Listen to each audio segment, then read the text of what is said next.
Leslie Esperanza ang magiging guro ninyo ngayong araw na ito. Nung nakaraan ay napag-aralan natin ang mga suliranin at hamong kinaharap ng mga Pilipino mula 1946 hanggang 1972. Tiyak na marami kayong natutunan at natuklasan.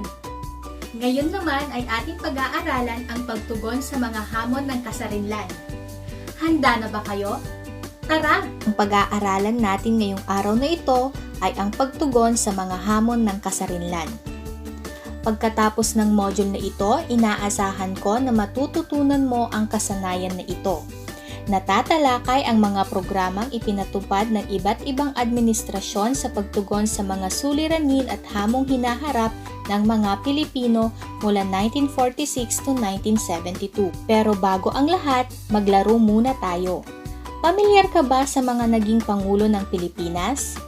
Ayusin ang mga titik sa bawat bilang upang buuin ang pangalan ng mga Pangulo ng Ikatlong Republika ng Pilipinas. Bibigyan kita ng 3 segundo para sagutin ang mga ito. Handa na ba kayo? Unang larawan.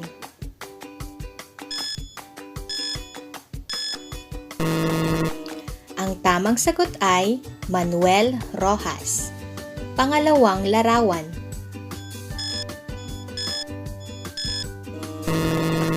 Diosdado Macapagal ang tamang sagot. Pangatlong larawan.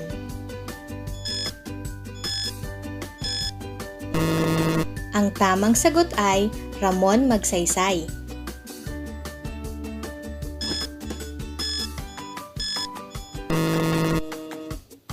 Ang tamang sagot ay Elpidio Quirino. Panglimang larawan.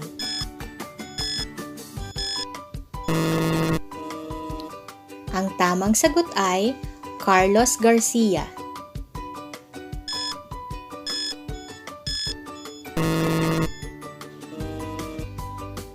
Ang tamang sagot ay Ferdinand Marcos. Nakuha niyo bang lahat, mga bata? Magaling! Mga patakaran at programa bilang tugon sa hamon ng kasarinlan. Sa proklamasyon ng kalayaan ng Pilipinas mula sa soberanya ng US, nagsimula ang pagpapatupad ng iba't ibang patakaran at programa sa ilalim ng bagong tatag na republika. Sa pag-upo ni Manuel A. Rojas bilang Pangulo noong 1946, naharap ang bansa sa mga hamon ng muling pagbangon matapos ang digmaan. Nahirapang makabangon ang bansa sapagkat bukod sa mga nasirang infrastruktura, kalsada at tulay, nawasak din ang halos 80 bahagdan ng mga paaralan at naparalisa ang transportasyon. Bagsak din ang produksyon sanhi ng pagkasira ng mga palayan at taniman. Dagdag na suliranin din ang mababang moral ng mga mamamayan dahil sa pagkawala ng kanilang mga mahal sa buhay at kabuhayan. Napakalaking halaga ang kinakailangan upang muling maisaayos ang lungsod. Ipinagpatuloy ng Administrasyong Rojas ang pakikipag-ugnayan sa US dahil sa paniniwalang malaki ang maitutulong nito para sa pagbangon ng bansa. Ipinatupad sa Administrasyong Rojas ang Bell Trade Act, Tidings Rehabilitation Act at Military Bases Agreement na pawang mga maka-Amerikano. Ilan sa mga nagawa ng Administrasyong Rojas. Una, pagbibigay ng amnestiya para sa mga tinaguriang collaborator ng mga Hapones upang pagbuklurin muli ang nahating mamamayang Pilipino noong panahon ng okupasyon ng mga Hapones ay isang pagganap sa kanilang tungkulin sa bansa. Pangalawa, pinagtibay ni Rojas ang Philippine Rice Share Tenancy Act na nagtakda ng sukat sa ani o pananim na paghahatian ng magsasaka at Panginoong may lupa. Tinatawag itong crop share scheme kung saan nagkaroon ng 60-40 bahagdang paghahatian na pabor sa mga magsasaka. Sa biglang pagpanaw ni Rojas, humalili sa kanya bilang Pangulo ang kanyang pangalawang Pangulo na si Elpidio R. Quirino. Nang sumunod na halalan noong 1949, nahalal si Quirino sa kanyang ikalawang termino bilang ikalawang Pangulo ng Ikatlong Republika ng Pilipinas. Ipinagpatuloy ni Quirino ang paglutas ng mga suliraning naiwan ng nakaraang administrasyon. Pangunahin na rito ang usapin ng kahirapan, sanhi ng mababang sahod ng mga manggagawa at pagkawala ng hanap buhay sa unti-unting pag-alis ng mga negosyong Amerikano sa Pilipinas. Nagdulot ito ng kawalan ng tirahan at pag-usbong ng mga usapin sa insureksyon. Nakasentro ng pamahalaang Quirino sa pagtugon sa mga pangangailangang pangkabuhayan ng mga mamamayan sa pamahalaan. Ilan sa mga nagawa ng Administrasyong Quirino ay ang mga sumusunod. Una, ang pagbibigay ng amnestiya sa mga huk. Sa pamamagitan ng Proclamation No. 76 ay nabigyan ng amnestiya ang mga rebelde. Ang hakbang na ito ay hindi nagtagumpay sapagkat hindi nito naibigay ang mga kahilingan ng mga rebelde. Tinangka ng pamahalaan na makipagsundo sa pinuno ng mga huk na si Luis Taruc, subalit bigo silang isagawa ito. Dahil sa paglala ng suliranin ng mga rebelde, itinalaga ni Ramon Magsaysay bilang kalihim ng National Defense upang siya ang mga siwa sa pagpapasuko sa mga rebeldeng huk. Pangalawa, ang pagpapairal ng kagalingang panlipunan. Sa tulong ng President's Action Committee on Social Amelioration ay natugunan ang pangangailangan tulad ng pagkain, damit at gamot. Bumili ang pamahalaan ng malawak na lupain at ipinamahagi ito sa mga kasama. Pinag-aral din ang mga anak ng mga dating huk at nagbigay ng edukasyon para sa mga matatanda. Nagpatayo ang pamahalaan ng pabahay, nagpautang sa mga magsasaka at nagpatupad ng iba pang mga programang makakatulong sa mga mamamayan. Pangatlo, pagtatag ng foreign services. Sa tulong ng foreign services ay nagpatibay ang pakikipag-ugnayan ng Pilipinas sa iba pang bansa. Dahil dito, kinilala si Quirino bilang Father of Foreign Service ng Pilipinas.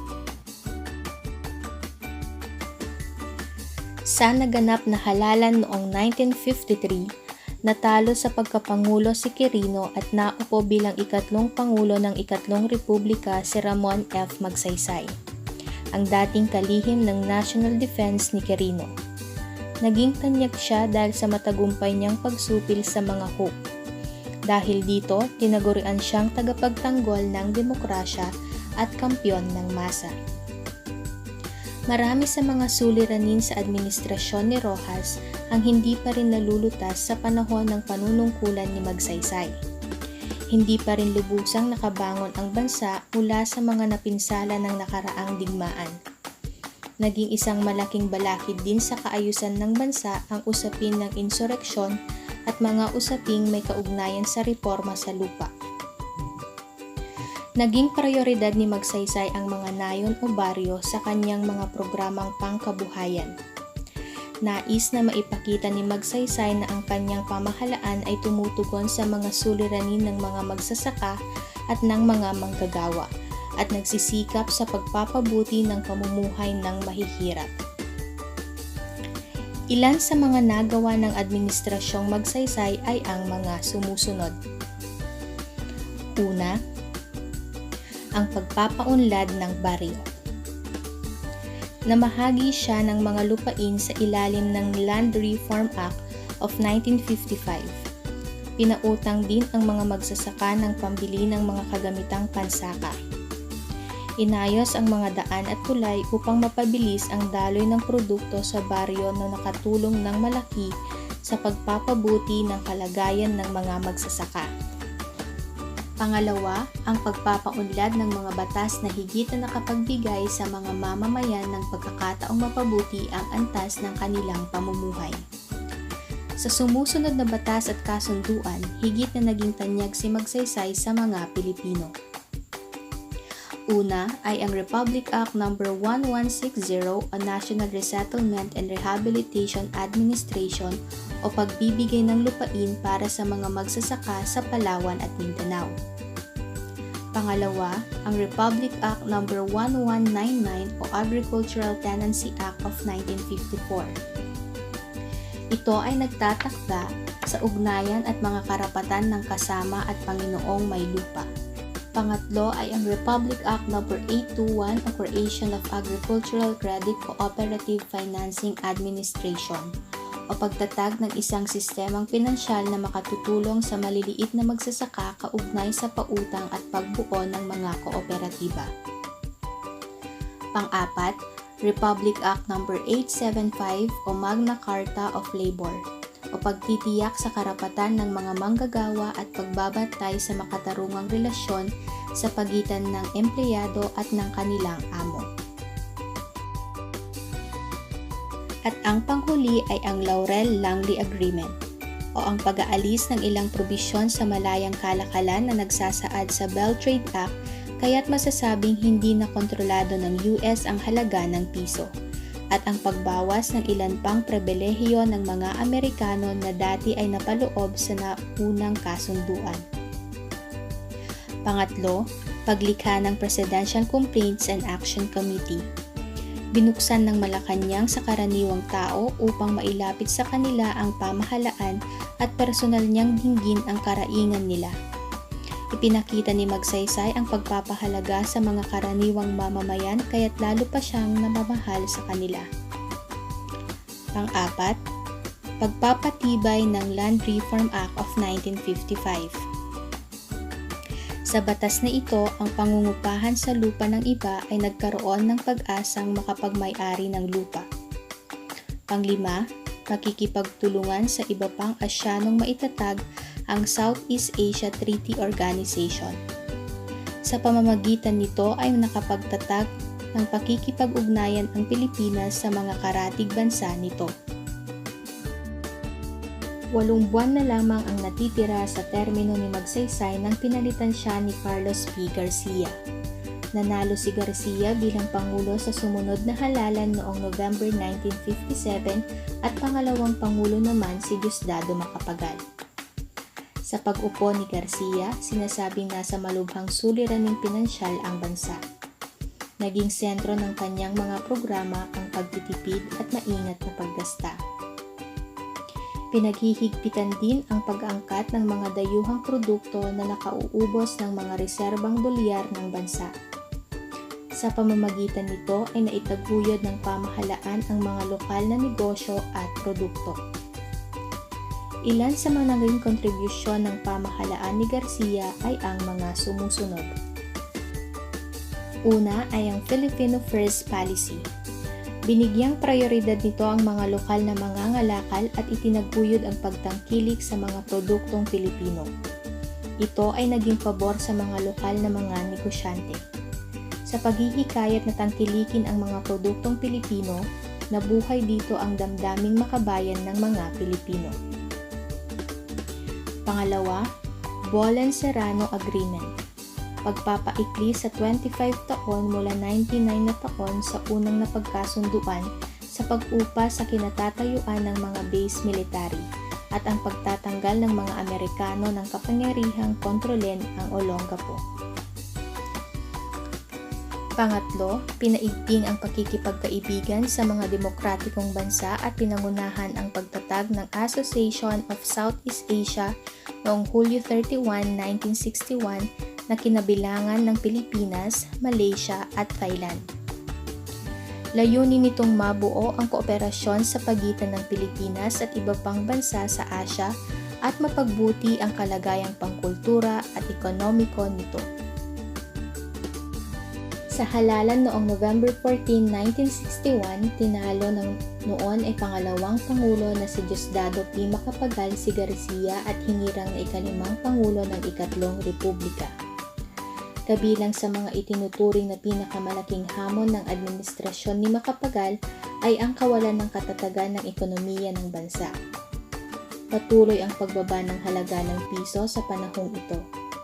Laganap pa rin ang kahirapan at kawalan ng hanap buhay ng maraming Pilipino. Tulad din ng mga nagdaang Pangulo, layunin din ni Macapagal na itaas ang antas ng pamumuhay ng mga mamamayan. Naging sentro ng kanyang panunungkulan ang paglutas ng suliranin sa kawalan ng hanap buhay, mababang pasahod ng mga manggagawa, pangangailangan sa murang pabahay at pagkakaroon ng matatag na ekonomiya. Ilan pa sa mga naging kontribusyon ng pamahalaan ni Macapagal ang mga sumusunod. Una, Republic Act 3844 o Agricultural Land Reform Code of 1963. Sa batas na ito ay nailipat sa mga magsasaka ang lupaing kanilang sinasaka. Nagbigay daan din ito sa paglikha ng katipunan ng karapatan ng mga magsasaka na nagsulong sa kanilang kapakanan sa bansa. Pangalawa, ibinalik ang araw ng kasarinlan sa Hunyo 12, mula sa araw ng itinakda ng mga Amerikano na Hulyo 4. Ito ay bilang pagkilala sa Deklarasyon ng Kalayaan ng mga Pilipino. Samantala, itinakda ang Hulyo 4 bilang Filipino-American Friendship Day. Pangatlo, formal na pag-angkin sa Sabah. Ipinaglaban ni Macapagal na ang nasabing teritoryo ay kinikilalang pagmamay-ari ng bansa. Ang pag-angking ito ay maaaring nakaapekto sa relasyon ng Pilipinas sa bansang Malaysia, subalit nanindigan ang Pangulo para dito. At ang panghuli, naging kasapi ang bansa ng itinatag ang Mafilindo o Malaysia, Philippines at Indonesia. Layunin ng Mafilindo na mapalawak ang pakikipagkaibigan ng Pilipinas sa mga bansang Asyano at katatagin ang katayuan ng mga ito bilang malalayang bansa. Inasahang magiging mabunga ang pakikipag-ugnayan ng Pilipinas sa ating mga kapitbahay. Ang naganap na halalan noong November 19, 1965 ang nagbigay daan sa pagkapangulo ni Ferdinand E. Marcos bilang ika-6 na Pangulo ng Ikatlong Republika. Nanalo namang pangalawang Pangulo si Fernando Lopez mula sa Partido Nacionalista. Sa pag-upo ni Marcos, nahaharap ang bansa sa mga suliraning ekonomiko. Namana niya ang suliranin mula sa mga naunang administrasyon. Isang malaking hamon sa kanyang pagkapangulo ang pagtugon sa mga pangunahing pangangailangan ng mga mamamayan tulad ng hanap buhay, tirahan at maayos na antas ng pamumuhay. Ang unang termino ng panunungkulan ni Marcos ay naging mabunga sapagkat napagtuunan dito ang pagtugon sa iba't ibang pangangailangan ng mga mamamayan. Ilan sa mga ipinatupad na proyekto ay ang infrastruktura o pagpapagawa ng mga daan, tulay, ospital at sentrong pangkultura. Nabigyang pansin din ang pagtugon sa mga suliranin sa Mindanao. Ilan sa tanyag na nagawa ni Marcos ay ang mga sumusunod. Una ay ang Green Revolution. Hinikayat ng mga mamamayan na magtanim ng mga gulay at iba pang pananim sa mga nakatiwangwang na lupain. Layunin ng proyektong ito na magkaroon ng karagdagang kita ang mga pamilya. Pangalawa, mga programang tutulong sa mga magsasaka tulad ng Masagana 99, Miracle Rice at pagtatayo ng mga irigasyon. Ang mga programang ito ay nakatulong sa pagtaas ng produksyon ng mga magsasaka. Pangatlo, pagpapaunlad ng pangkaisipan at pangkulturang kaalaman. Itinayo ang Cultural Center of the Philippines, Folk Arts Theater, Philippine International Convention Center at Manila Coconut Palace. Lahat ng ito ay lugar na pinagtatanghalan ng mga palabas at programang pangkalinangan. Napaunlad ang sining at kultura at nakaakit ito sa pagbisita ng mga turista. Pang-apat, napalawak ang programang ugnayang panlabas. Ito ay sa pamamagitan ng pakikipag-ugnayan sa mga bansang sosyalista at komunista tulad ng China at Russia. Pangalawa, pagdaraos ng Manila Summit Conference noong Oktubre 1966 na dinaluhan ng mga bansa sa Asia at Australia. Pangatlo, paglahok sa Association of Southeast Asian Nations noong 1967 na naglayong mapaunlad ang aspektong pangkabuhayan, pangkultura at panlipunan ng mga kasaping bansa. Dahil dito, nakapagtatag ng mabuting ugnayang panlabas si Marcos. Ang mga ito ay naging daan sa pagdagdag ng mga oportunidad sa pagpapaunlad ng ekonomiya ng bansa. Ngayon naman ay titignan natin kung may natutunan kayo sa aralin na ito. Suriin ang mga suliraning nakalahad sa ibaba. Tukuyin kung aling programa ng mga pangulo ang tutugon sa suliraning ito. Bibigyan kita ng 5 segundo para sagutin ang mga sumusunod. Una, nahirapan ang maliliit na Pilipinong mga lakal dahil sa pagdating ng produktong imported.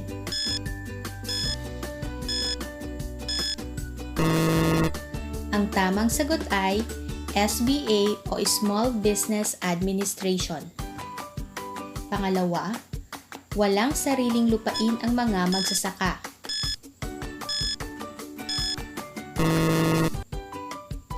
Ang tamang sagot ay Land Reform Act of 1955.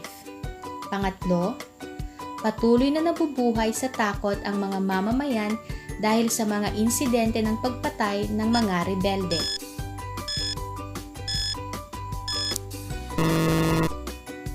Ang tamang sagot ay Batas Republika bilang 10353. Pang-apat, nakaranas ng kahirapan, kawalan ng tirahan at pangkabuhayan at kakulangan sa iba pang pangangailangan ang mga mamamayan.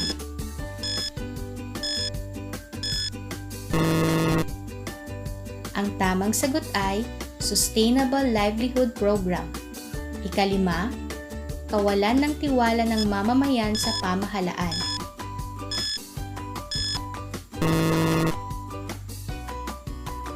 Ang tamang sagot ay Batas Republika bilang 10368 o Human Rights Violation Law. Nakuha niyo ba mga bata? Magaling! Isulat ang K kung ang pangungusap ay naglalahad ng katotohanan at O kung ito ay opinyon.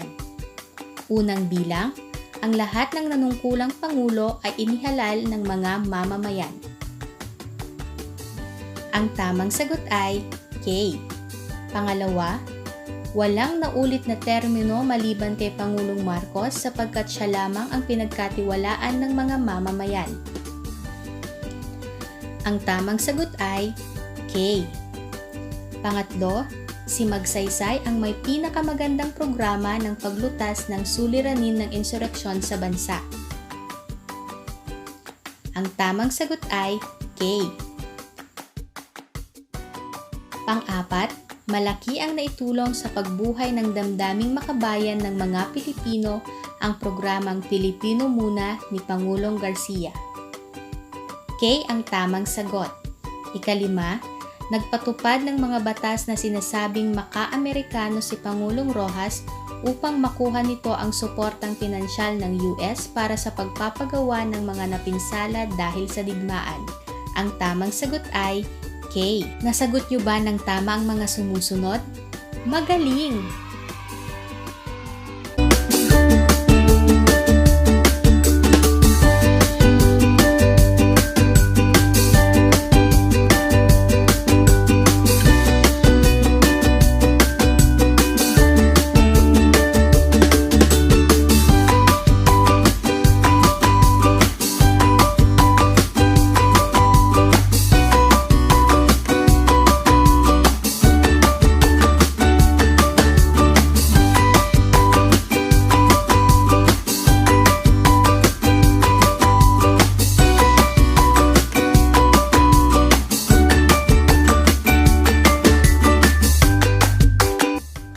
Nag-enjoy ba kayo sa ating aralin ngayong araw na ito?